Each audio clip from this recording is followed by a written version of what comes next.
where we're using individual air vents, we're replacing that brick of air on every single note. This uses the other end of the spectrum of what I call glissed air, meaning that your air moves through all of these notes. And so I would encourage you to practice this entire etude completely with that glissed air. Even though we play euphonium and we're moving our vowels, our air thinks that it is glissing and staying constant, remaining the same.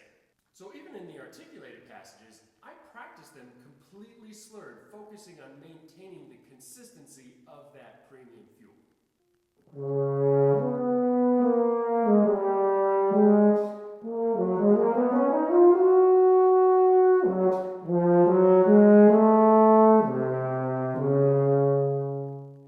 Through this practice, I'm focusing on leaning on that exhalation through the entire etude.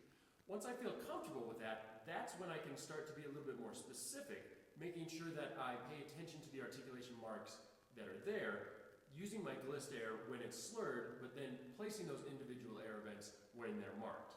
Keep in mind, individual air vents just means a brick of air. It does not necessarily mean short, and in this case, these individual air vents should be long. I'm going to use as an example the last four measures. There's a lot of specific instructions here. The composer asks us to slur, to use individual air vents, to crescendo. Eventually we're using accents, and then we cadence on this sforzando D flat. All of that information should be dictated by the specificity and intentionality of your air.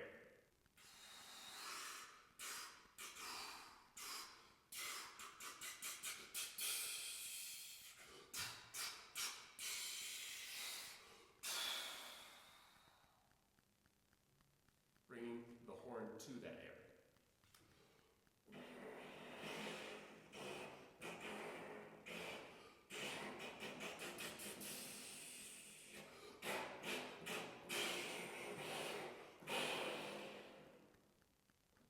Already, I hope you can hear the music being manifested in the air alone.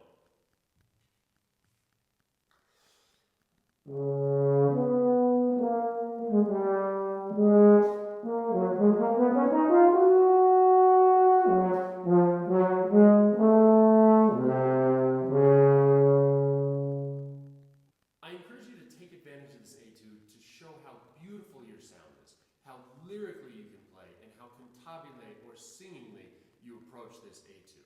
Showcase your lyricism by taking advantage of all the instructions that the composer has listed. Make these gestures, make these hairpins large and grand. That will really show how well you sing through this etude. Remember, if you have any questions about anything that we talked about today, please feel free to give me an email at dwatt3@uwyo.edu. I promise, I'll get back to you. Happy practicing and the best of luck.